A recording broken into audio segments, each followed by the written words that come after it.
Gloria a Dios. Amén. Gloria a Dios. Amén. Gloria a Dios. Amén. Él es el que se la merece, hermanos. Amén. Gracias a Dios por lo que llevamos de culto, donde el Señor nos está bendiciendo por su misericordia, ¿verdad? Bueno, como ya saben ustedes, yo estoy trayendo el tema de la neumatología, la doctrina del Espíritu Santo, y hoy vamos a dar la última parte de el Espíritu Santo en la vida de Jesús. Ya hablemos, por dar un repaso, hermanos, para los que no estuvieron, hablemos en primer lugar de quién era el Espíritu Santo y lo que no era el Espíritu Santo. Luego hablemos del Espíritu Santo en el nacimiento de Jesús y en el desarrollo de Jesús. Después hablemos del Espíritu Santo en el bautismo de Jesús y en la tentación de Jesús. Y hoy, hermanos, también hablemos del ministerio público del Señor, y hoy vamos a hablar, hermanos, de la muerte y resurrección de Jesucristo. ¿Saben algo? Estos temas son muy importantes, iglesia, porque aunque no son temas de muchos amenes y muchos aleluyas, son temas de vital importancia que nos ayudan a crecer como cristianos y cristianas. Me gustaría, en primer lugar, pedir perdón a la iglesia del barrio España. Y ustedes dirán, ¿qué has hecho, Adonai? No, no he hecho nada. El problema es que no lo he hecho.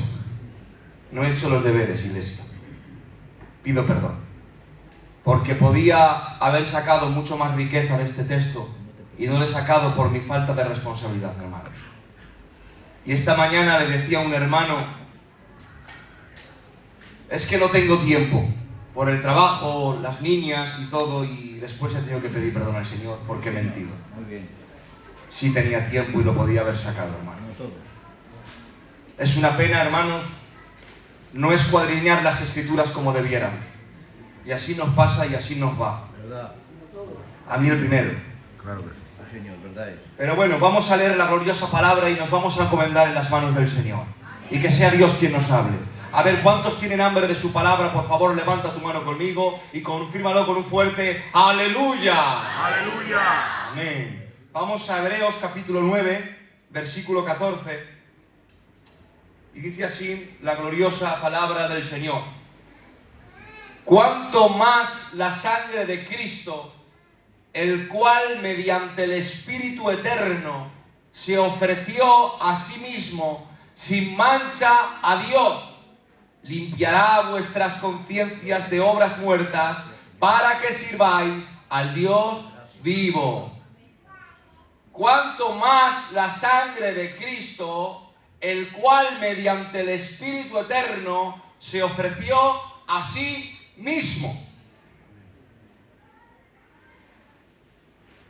Esto nos enseña, queridos hermanos, este texto, que la Trinidad, Padre, Hijo y Espíritu Santo, al igual que en la creación estaban, al igual que en la concepción de Jesús estaban, al igual que en el bautismo de Jesús estaban, al igual que en el ministerio público estaban, ahora vemos a la Trinidad inmanente, hermanos, en este texto, en la muerte de nuestro Señor Jesucristo. La Trinidad, Padre, Hijo y Espíritu Santo, están en este texto. Veamos dónde están. Cuanto más la sangre de Cristo, mediante el Espíritu Eterno, el Espíritu Santo, se ofreció a sí mismo sin mancha a Dios Padre. La Trinidad inmanente, hermanos, estaba en la muerte de nuestro Señor Jesucristo. Pero ahora Cristo, hermanos, se ofrece a sí mismo, pero se ofrece mediante el Espíritu Santo, mediante el Espíritu Eterno. ¿Por qué fue necesario la intervención de alguna manera del Espíritu Santo en Jesús para que fuera a la cruz voluntariamente? Recordemos que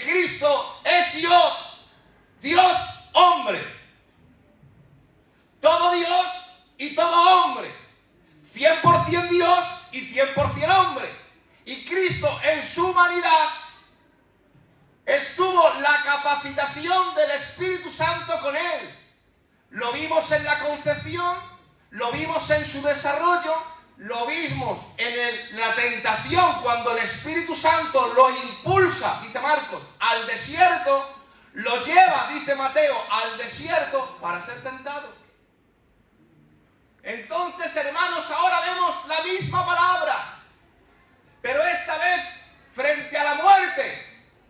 El Espíritu Eterno, mediante este Espíritu, Jesús se ofreció a sí mismo.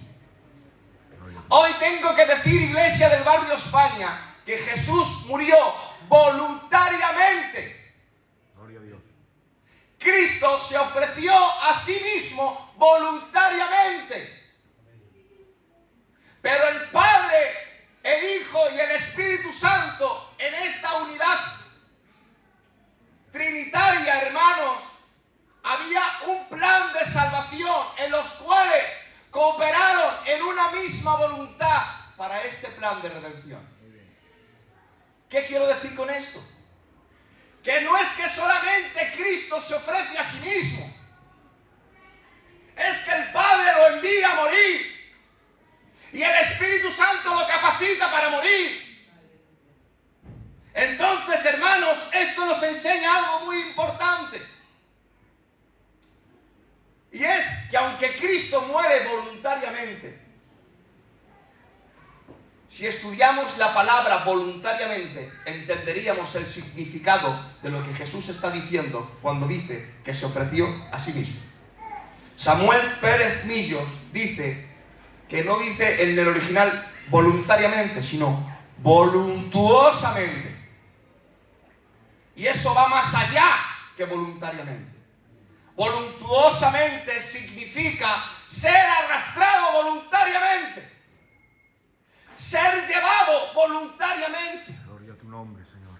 Y ahora podemos entender esto en Juan capítulo 10, versículo 18.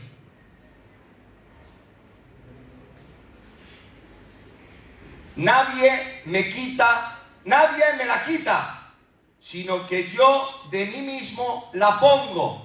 Tengo poder para ponerla y tengo poder para volverla a tomar. Este mandamiento recibí de mi Padre. Aleluya. Juan, ¿qué nos quieres decir? ¿En qué quedamos? ¿Es Cristo quien ofrece su vida voluntariamente o es el mandamiento de su Padre? Pareciera ser, hermanos, que se lleva la contraria.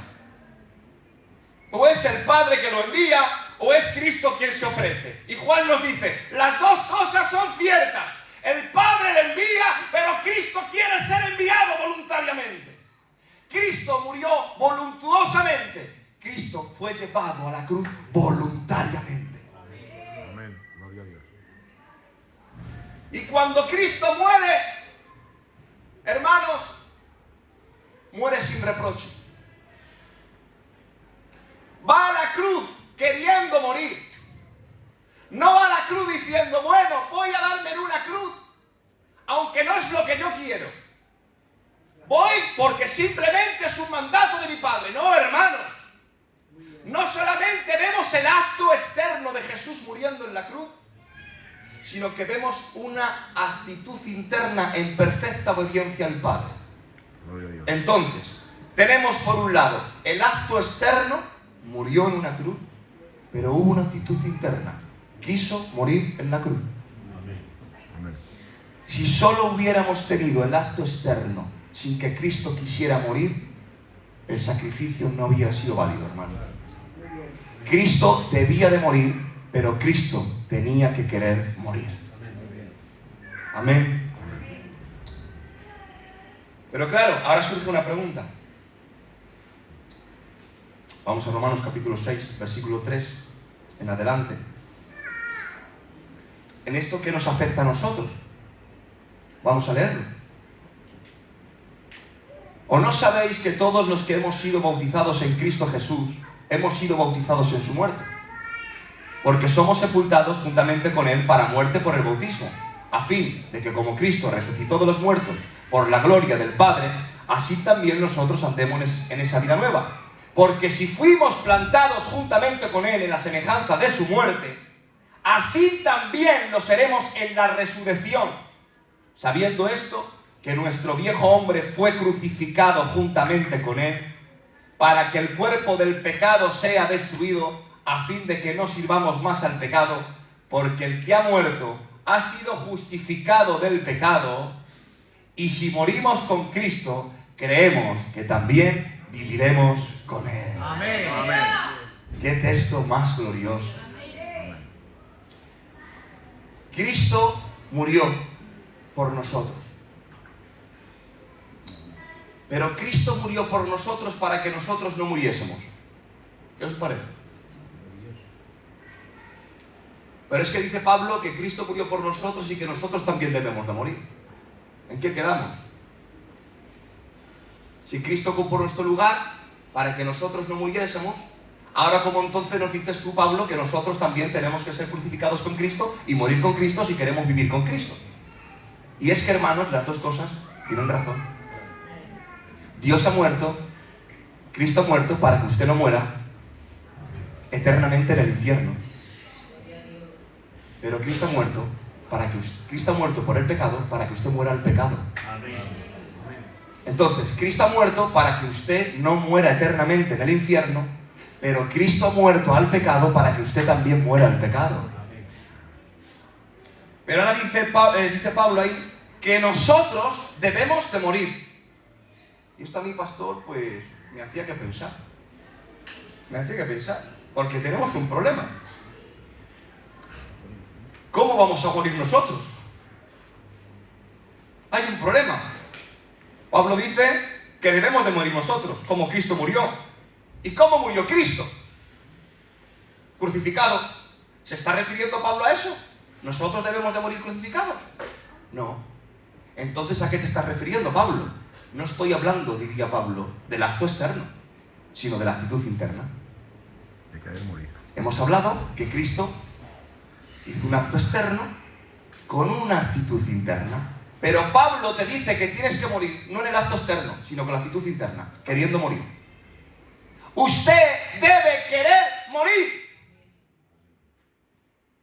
Pero tenemos un problema, porque Pablo, estamos leyendo Romanos capítulo 6, y es Pablo quien nos habla, pero mirad lo que nos dice Pablo en 1 Corintios capítulo 2, versículo 14. Pablo, a ver si te aclaras. Pero el hombre natural no percibe las cosas que son del Espíritu Santo, porque para él son locura, y no las puede entender, porque se han de discernir espiritualmente. Romanos 3:10. Pablo nos acaba de decir que el hombre natural, el hombre que no tiene a Dios, no puede discernir las cosas espirituales, ni puede entender las cosas que son del Espíritu. ¿Qué nos dices en Romanos capítulo 3, Pablo? Como está escrito, no hay justo, ni aun uno, no hay quien entienda, no hay quien busque a Dios. Todos se desviaron a una, se hicieron inútiles, no hay quien haga lo bueno, no hay ni siquiera uno. Sepulcro abierto es su garganta, con su lengua engañan, veneno de áspides hay debajo de sus labios. Está hablando de nosotros. Su boca está llena de maldición y de amargura, sus pies se apresuran para derramar sangre. Quebranto y desventura hay en sus caminos, y no conocieron camino de paz. No hay temor de Dios delante de sus ojos. Está hablando del hombre natural, del hombre que no tiene a Dios, y está diciendo, no hay ni uno bueno, no hay ni uno que quiera buscar a Dios. Es más, dice Pablo, ni quiere ni puede. Entonces, Pablo, ahora cómo nos dices a nosotros en Romanos capítulo 6 que debemos de morir. Si yo no puedo morir, si yo no puedo discernir las cosas espirituales porque soy natural, si no soy bueno, si no soy justo, si no busco a Dios, ¿cómo yo voy a querer morir con Cristo y voy a querer morir a mi pecado? Romanos 6, versículo 3, lo que habíamos de leer, dice: hemos sido bautizados en su muerte, porque somos sepultados juntamente, baja para abajo, porque si fuimos plantados juntamente con él. Tres cosas. Hemos sido bautizados, hemos sido sepultados y hemos sido plantados. Dice Pablo. ¡Ah! Ahora tiene sentido. Es que en esta ecuación no estoy yo. Es que es Él el que me ha bautizado, es Él el que me ha sepultado y es Él el que me ha plantado. Por lo tanto, cuando yo no aparezco en esta ecuación, todo tiene sentido. Yo no puedo morir, es Cristo quien me hace morir por medio del Espíritu Santo y de su palabra. Amén. ¿Y cómo sucede esto? Romanos capítulo 8, versículo 1 y 2. Ahora pues, ninguna condenación hay para los que están en Cristo Jesús, los que no andan conforme a la carne, sino conforme al Espíritu. Porque la ley del Espíritu de vida, del Espíritu Santo, en Cristo Jesús, me ha librado de la ley del pecado y de la muerte. Amén. Lo que está diciendo el Espíritu Santo con su obra regeneradora en tu vida te ha librado de la muerte y te ha librado del pecado. Y ahora puedes decir sí a Cristo. Porque déjeme decir algo. Si es el Espíritu Santo quien me convence de pecado, si es el Espíritu Santo quien me regenera, si es el Espíritu Santo quien me salva, y yo tengo que morir voluntariamente porque eso me lo enseña Pablo, entonces, hermanos, tenemos un problema. ¿Qué estás diciendo, Pablo? ¿Que yo soy arrastrado en contra de mi voluntad a la salvación? Dice Pablo, no. El hombre no viene obligado a la salvación. El hombre viene diciendo sí a la salvación. ¿Pero cómo es posible esto? Porque el Espíritu Santo es quien abre nuestros ojos. Lucas capítulo 4, versículo 18. Dice el Señor, cuando se presenta y empieza a comenzar su ministerio público, el Espíritu del Señor está sobre mí. Está diciendo, el Espíritu Santo está sobre mí. Por cuanto me ha ungido para dar buenas nuevas a los pobres, me ha enviado a sanar a los quebrantados de corazón y a pregonar libertad a los cautivos y vista a los ciegos y a poner en libertad a los oprimidos. Arriba dice a dar buenas nuevas a los pobres. No está hablando de los pobres que no tienen dinero. Está hablando pobres espiritualmente. Ahora dice a los quebrantados de corazón, otra vez espiritualmente. A libertar a los cautivos, cautivos espiritualmente. Y ahora dice, y a dar vista a los ciegos. Que nadie se confunda. Que no está hablando de las sanaciones que hizo a los ciegos que abrió sus ojos. Está diciendo, vosotros estáis ciegos y necesitáis que el Espíritu Santo abra vuestros ojos para que podáis ver. Amén. Salmos 119, versículo 18. Y esto es ya seguido, Chenso.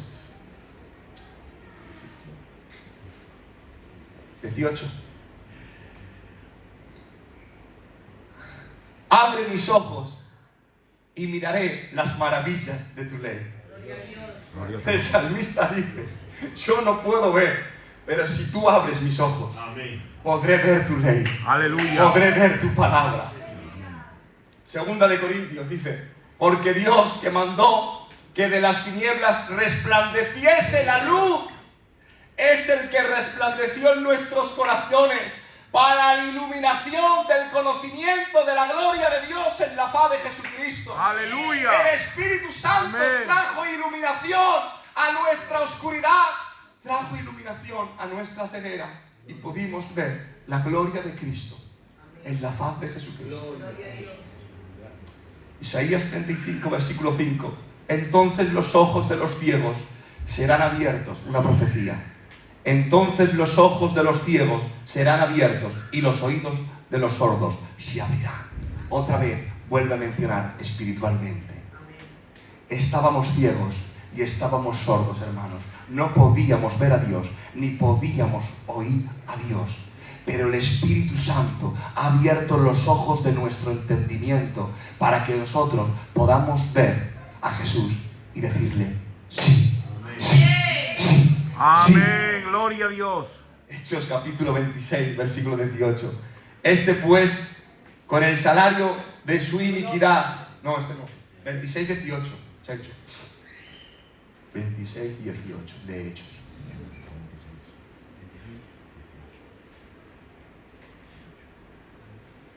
Para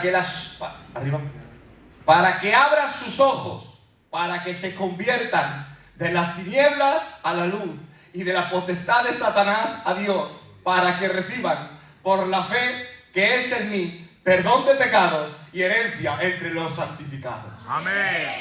Efesios 1, versículo 18. Gracias, Señor.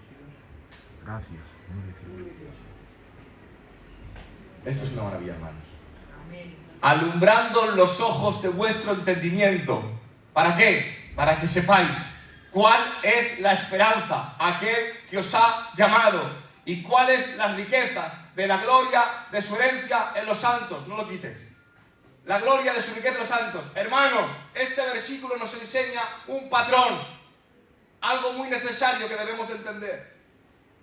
Hay una herencia en los santos. Bueno, pues para tener esta herencia, primero tienes que ser llamado. Vamos de atrás de adelante a atrás, de abajo arriba. Hay una herencia, y para tener esta herencia tienes que ser llamado. Y para tener este llamado, tus ojos tienen que ser abiertos. Hermanos, es imposible decir sí a Cristo si primeramente no son abiertos nuestros ojos. El Espíritu Santo es el que los ilumina. Y de la misma manera, hermanos, que Jesús fue a la muerte voluntariamente, llevado a la cruz voluntariamente, nosotros somos llevados a la salvación y a la muerte de nuestros pecados voluntariamente. Nosotros decimos sí, hermanos. El hombre no es obligado. El hombre dice sí. El hombre cree, y el hombre es el que se arrepiente. Cuando llega la luz, el hombre solo puede decir que sí. Estábamos ciegos, estábamos sordos, no podíamos ver a Dios. Gloria a tu nombre. Pero Dios ha salido a nuestro encuentro. Dios nos ha llamado. El Espíritu Santo nos ha iluminado, ha abierto nuestros ojos. Y cuando nuestros ojos han sido abiertos, hemos visto a Cristo en la cruz del Calvario muriendo por nosotros. Y no hemos podido decir otra cosa que sí. Sí a morir con Cristo, sí a vivir con Cristo y sí a resucitar con Cristo para la gloria de su nombre. Amén. Gloria a tu nombre, Señor. Termino diciendo que Cristo es nuestro ejemplo. Es nuestro perfecto ejemplo, nuestro perfecto modelo, hermanos. Y si Jesús, en su humanidad, necesitó ser investido por el Espíritu Santo, necesitó ser llenado del Espíritu Santo, y necesitó hacer milagros mediante el Espíritu Santo, ¿cuánto usted y yo, hermanos, necesitamos de la llenura, la capacitación y el vestimiento del Espíritu Santo? Necesitamos morir. Y hay, ¿cuál es el último verso? Y termino. Dice Pablo, y si morimos con Cristo, creemos que también viviremos con Él. Hay quien quiere vivir con Él y todavía no ha muerto con Él. Hay un requisito para vivir con Él, iglesia, y es que primero mueras. Yo nunca he visto a un vivo resucitar. La Biblia habla de muertos que resucitan, no de vivos. Amén. Hermanos, necesitamos morir a nuestro pecado con Cristo. Necesitamos ser crucificados juntamente con Cristo. Y necesitamos resucitar con Cristo para poder vivir con Cristo. ¿Quieres cerrar tus ojos en esta tarde y pedirle a Dios que abra tus ojos, que te ilumine por medio de su palabra y por medio